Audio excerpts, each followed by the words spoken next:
नमस्कार साथियों, स्वागत है आप सभी का एकलव्य पीसीएस में। और आज मैं लेकर के आया हूँ आपके लिए 23 अप्रैल का इम्पोर्टेंट करंट। ठीक है, तो चलिए बिना किसी देरी के इसको शुरू करते हैं। और जैसा कि आप लोगों को पता ही है कि यदि आप ये पीडीएफ प्राप्त करना चाहते हैं हमारे डेली करंट अफेयर की, तो ज्वाइन करें हमारा टेलीग्राम चैनल। टेलीग्राम एप्लीकेशन में डालकर टेलीग्राम एप्लीकेशन में जाकर डालिए एकलव्य पीसीएस और वहाँ हमारा चैनल ज्वाइन कर लीजिए। वहाँ ये आपको पीडीएफ फ्री में मिल जाती है। तो चलिए विद्यार्थियों, बिना किसी देरी के हम शुरू करते हैं इसको। क्वेश्चन नंबर फर्स्ट देखिए, भारत के किस राज्य में कोरोना की वजह से लॉकडाउन को 7 मई तक बढ़ा दिया गया है? देखो भाई, वैसे नॉर्मल जो कोरोना की वजह से जो लॉकडाउन है वो 3 मई तक है ना, जो सेंट्रल ने डिक्लेयर किया है। लेकिन स्टेट्स को ये अधिकार है कि यदि वे चाहें तो अपने राज्यों की स्थिति के अनुसार, है ना, वे इस लॉकडाउन को बढ़ा सकते हैं, है ना। तो यहाँ पर फिलहाल ऐसा कौन सा राज्य बन गया है जिसने लॉकडाउन को 7 मई तक बढ़ा दिया है? तो वो राज्य है विद्यार्थियों तेलंगाना।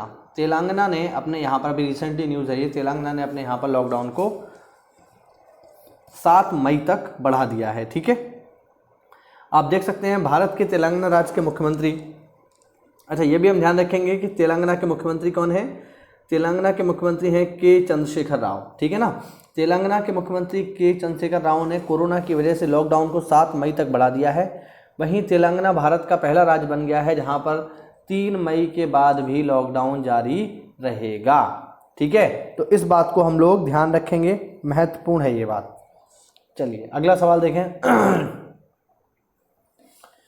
अगला सवाल है, निम्न में से किस राज्य की भाजपा सरकार में 5 मंत्री कमल पटेल, मीना सिंह, नरोत्तम मिश्रा, तुलसी सिलावट और गोविंद राजपूत ने मंत्री पद की शपथ ली है? अब देखो भैया, ये देखने वाली चीज़ है। क्यों देखने वाली चीज़ है? इसलिए देखने वाली चीज़ है कि देखो, एक और तो पूरे भारत में कोरोना चल रहा है, लेकिन राजनीति और सत्ता, इस पर कोई फर्क नहीं पड़ेगा। कोरोना आए या ना आए, लोग मरते रहें या कुछ भी होता रहे, इन नेताओं को कोई फर्क नहीं पड़ता है। देखेंगे, लोगों के घर से बाहर निकलने की मनाही है और यहाँ पर 5-5 मंत्री जी शपथ ले रहे हैं। आप देख सकते हैं क्या बात है, मतलब ये लोकतंत्र की खूबसूरती है। सारे के सारे नियम कानून आम इंसानों के लिए ही होते हैं। ठीक है, सत्ताधारी लोगों के लिए कोई नियम कानून नहीं होता। ये हमारे देश की विशेषता है। तो देखते हैं कहाँ पर इन 5 महान मंत्रियों ने शपथ ली है। तो वो स्टेट है मध्य प्रदेश। कोरोना संकट से जस्ट पहले मध्य प्रदेश की सरकार में बड़ा राजनीतिक परिवर्तन हुआ और सत्ताधारी कमलनाथ सरकार, जो कि कांग्रेस से मुख्यमंत्री थे, उनको हटा करके बीजेपी ने अपनी सरकार बनाई और मुख्यमंत्री बने मामा नाम से प्रसिद्ध शिवराज सिंह चौहान। इतना ही नहीं, कांग्रेस के कद्दावर नेता, जिनको हम ज्योतिरादित्य सिंधिया के नाम से भी जानते हैं, उन्होंने भी कांग्रेस छोड़ दी और अपने साथ काफ़ी सारे विधायकों को बीजेपी में ले आए।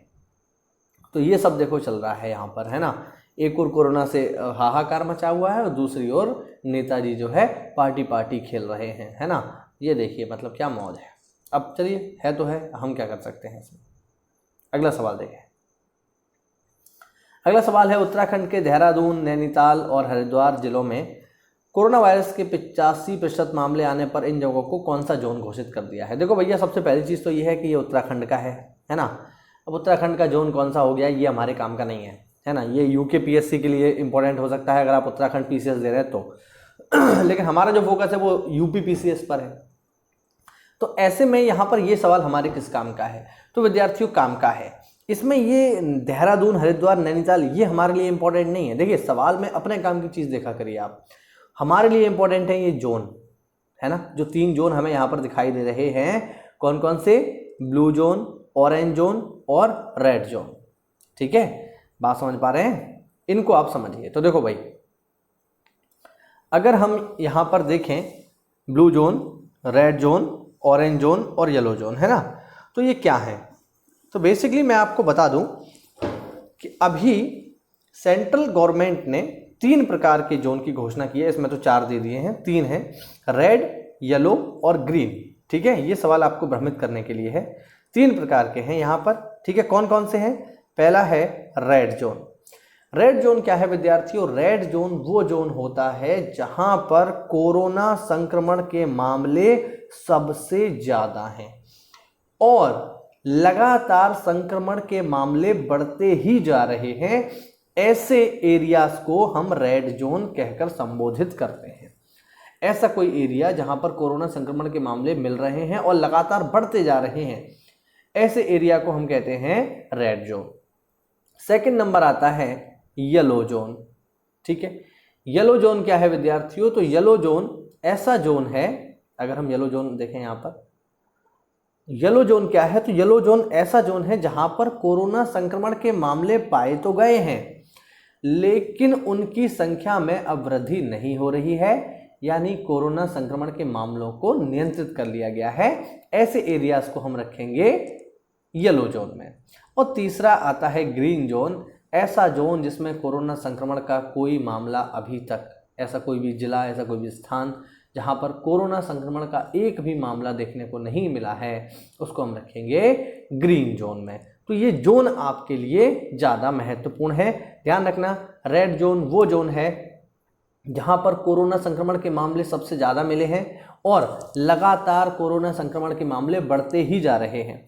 ऐसे जोन को हम कहते हैं रेड जोन। इसके बाद आता है येलो जोन, ऐसा जोन जहां पर कोरोना संक्रमण के मामले मिले तो हैं लेकिन वहां पर अब संक्रमण बढ़ नहीं रहा है बल्कि उसे कंट्रोल कर लिया गया है। ऐसे इलाके को हम रखेंगे येलो जोन में। और ऐसा इलाका जहां पर कोरोना का कोई मामला नहीं मिला है उसको हम रखेंगे ग्रीन जोन में। ध्यान रखना, इस सवाल का जो जवाब है फिलहाल वो रेड जोन है। आप देख सकते हैं यहाँ पर उत्तराखंड के देहरादून, हरिद्वार और नैनीताल में कोरोना वायरस के 85% मामले आने पर रेड जोन घोषित कर दिया गया है। ठीक है, ये इनके बारे में जानकारी है। ठीक है, चलिए आगे देखते हैं। अगला है ICMR की रिसर्च के मुताबिक अमेरिका जापान को पीछे छोड़कर कौन सा देश कोरोना को कंट्रोल करने में दूसरे स्थान पर आ गया है? तो देखो ICMR क्या है? Indian council of medical research. ICMR क्या है यहाँ पर मैं आपको बता दूँ। ठीक है, ये है Indian council for medical research. तो ICMR ने बताया है कि हाल ही में अमेरिका जापान को पीछे छोड़कर कौन सा देश कोरोना कंट्रोल करने पर दूसरे स्थान पर आ गया है?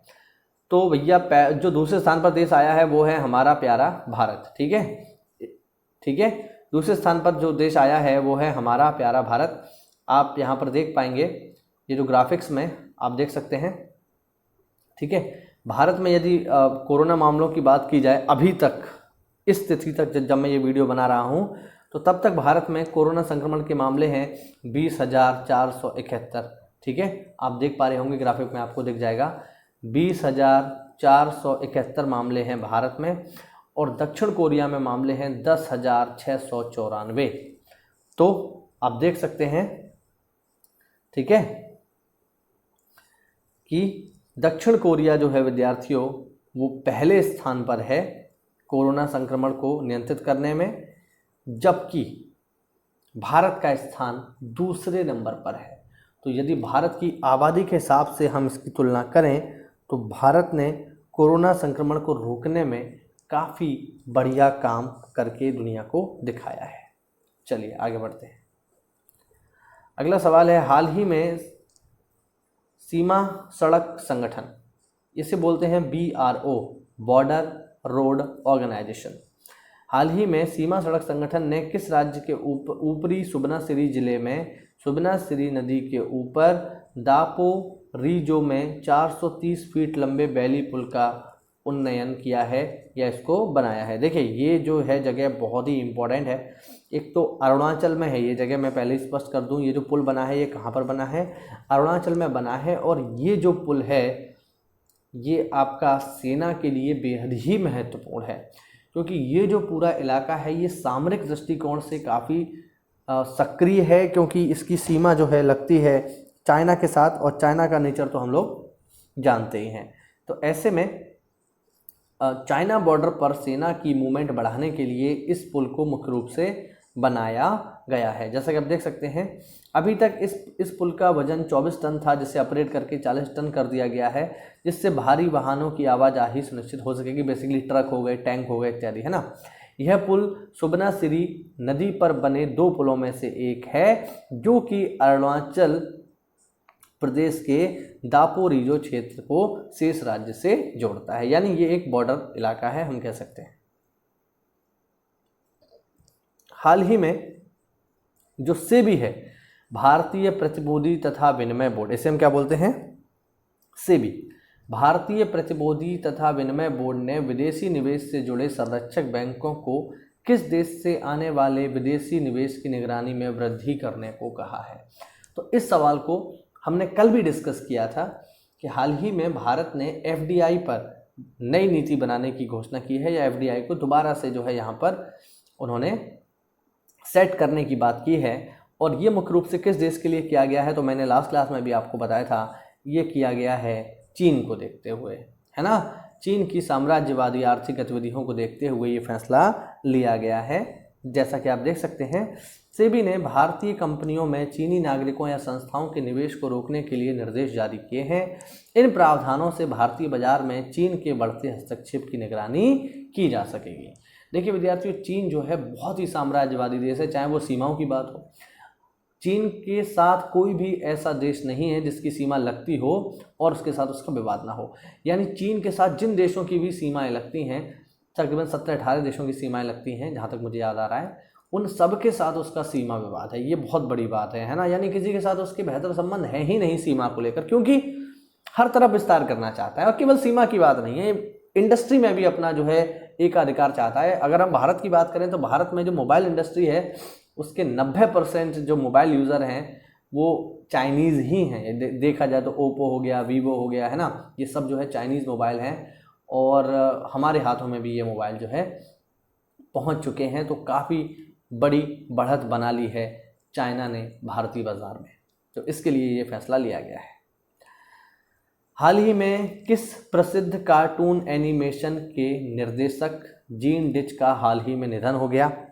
ठीक है, ये विद्यार्थियों बहुत ही फेमस हैं, है ना। इनका फ़ोटो जो है आप देख पाएंगे अभी। ठीक है, ये प्रसिद्ध कार्टून एनिमेशन है, एनिमेशन के निर्देशक हैं जीन डिच। और इनका जो कार्टून है इतना फेमस है कि हर व्यक्ति ने इसको कभी ना कभी देखा होगा बचपन में, और वो कार्टून है टॉम एंड जेरी। ठीक है, टॉम एंड जेरी जो कार्टून को बनाने वाले व्यक्ति थे वो थे जीन डिच, जिनका हाल ही में निधन हो गया। ठीक है, तो टॉम एंड जेरी जो कार्टून है, या आपने एक कार्टून सुना होगा पॉपाई द सेलर मैन, है ना, काफ़ी अच्छा कार्टून है, मेरा तो कार्टून का फेवरेट है। तो उनको बनाने वाले जो व्यक्ति हैं उनका निधन हो गया, जिनका नाम था जीन डिच। आप देख पाएंगे टॉम एंड जेरी प्रसिद्ध कार्टून एनिमेशन के निर्देशक जिन्हें ऑस्कर से सम्मानित किया गया है, जीन डिच का हाल ही में निधन हो गया। उन्होंने विश्व को एनिमेशन की ताकत से रूबरू कराया और वे 95 साल के थे। तो 95 वर्ष की उम्र में इनका निधन हो गया। आप फोटो में इनको देख सकते हैं। आगे देखें, 22 अप्रैल को विश्व भर में कौन सा दिवस मनाया जाता है। 22 तारीख को, है ना, तो आज ही की बात हो रही है यहाँ पर। तो 22 अप्रैल को कौन सा दिन मनाते हैं हम लोग, तो सबको पता है 22 अप्रैल को मनाया जाता है विश्व पृथ्वी दिवस, वर्ल्ड अर्थ डे। ठीक है, जरा इसके बारे में जानकारी हम लेते हैं। तो 22 अप्रैल को विश्व में विश्व पृथ्वी दिवस मनाया जाता है। विश्व पृथ्वी दिवस की स्थापना वर्ष 1970 में अमेरिकी सीनेटर जेराल्ड नेल्सन के द्वारा एक पर्यावरण शिक्षा के रूप में की गई थी। ठीक है, और पहला विश्व पृथ्वी दिवस भी इसी समय मनाया गया था। तो विश्व पृथ्वी दिवस ये बहुत इंपॉर्टेंट है ना। ठीक है, तो हम इसको ध्यान रखेंगे। इनकी थीम वगैरह भी इंपॉर्टेंट होती हैं, वो आप मुझे कमेंट बॉक्स में बताइए इस बार के विश्व पृथ्वी दिवस की थीम क्या है। आगे देखते हैं, निम्न में से किस बैंक के चीफ एग्जीक्यूटिव ऑफिसर तथा मैनेजिंग डायरेक्टर आदित्य पुरी के उत्तराधिकारी के लिए 3 उम्मीदवारों को शॉर्टलिस्ट किया गया है। ठीक है, अब देखिए ये उसी घटना से जुड़ा हुआ है जिनको हमने ऊपर डिस्कस किया है। हमने देखा चाइनीज़ इन्वेजन जो हो रहा है इंडिया में, इंडियन मार्केट में, उसके लिए जैसे कि हमने देखा कि HDFC के बहुत सारे शेयर को खरीद लिया है चाइना ने, इस वजह से ये जो है बदलाव हो रहे हैं यहाँ पर, है ना। तो ये जो है फिलहाल ये जो सवाल है ये HDFC बैंक के लिए है। ठीक है ना, इसका आंसर क्या है, HDFC बैंक। देख सकते हैं आप लोग, हाल ही में HDFC बैंक के चीफ एग्जीक्यूटिव ऑफिसर तथा मैनेजिंग डायरेक्टर आदित्य पुरी के उत्तराधिकारी के लिए 3 उम्मीदवारों को शॉर्टलिस्ट किया गया है। शॉर्टलिस्ट किए गए नामों को रेगुलेटर भारतीय रिजर्व बैंक को भेज दिया जाएगा। चलिए आगे देखें, भारतीय बैडमिंटन संघ तथा किसने मिलकर पहला ऑनलाइन कोच विकास कार्यक्रम शुरू किया है? भारतीय बैडमिंटन संघ, इंडियन बैडमिंटन एसोसिएशन और किसने मिलकर पहला ऑनलाइन कोच विकास कार्यक्रम शुरू किया? ऑप्शन है बीसीसीआई, खेल मंत्रालय, भारतीय खेल प्राधिकरण तथा नीति आयोग। इसका जो सही जवाब है विद्यार्थियों वो है भारतीय खेल प्राधिकरण। भारतीय बैडमिंटन संघ तथा भारतीय खेल प्राधिकरण ने मिलकर पहला ऑनलाइन कोच विकास कार्यक्रम शुरू किया है। यह कार्यक्रम 3 हफ्ते में 5 दिन, मतलब ये जो कार्यक्रम है हफ्ते में 5 दिन चलेगा तथा पूरे कोर्स को 29 विषयों में बांटा गया है। कुल मिला के पॉइंट ये है कि भारतीय बैडमिंटन संघ तथा भारतीय खेल प्राधिकरण ने मिलकर ऑनलाइन कोच विकास कार्यक्रम को शुरू किया है। ठीक है विद्यार्थियों, तो ये थे हमारे 10 इंपॉर्टेंट क्वेश्चन जो कि करंट अफेयर से जुड़े हुए थे। अगर ये आपको पीडीएफ चाहिए तो इस पीडीएफ को प्राप्त करने के लिए आप हमारा टेलीग्राम चैनल जरूर ज्वाइन करें। और हिस्ट्री की मॉडर्न इंडिया की क्लास चल रही है, तो किसी को भी डाउट हो मॉडर्न इंडिया में तो हमारी क्लास जा करके वो ले और वहाँ उस डाउट को हम सॉल्व करेंगे। तो चलिए आज के लिए इतना ही रखते हैं। ठीक है, जय हिंद, जय Bharat, stay home stay safe.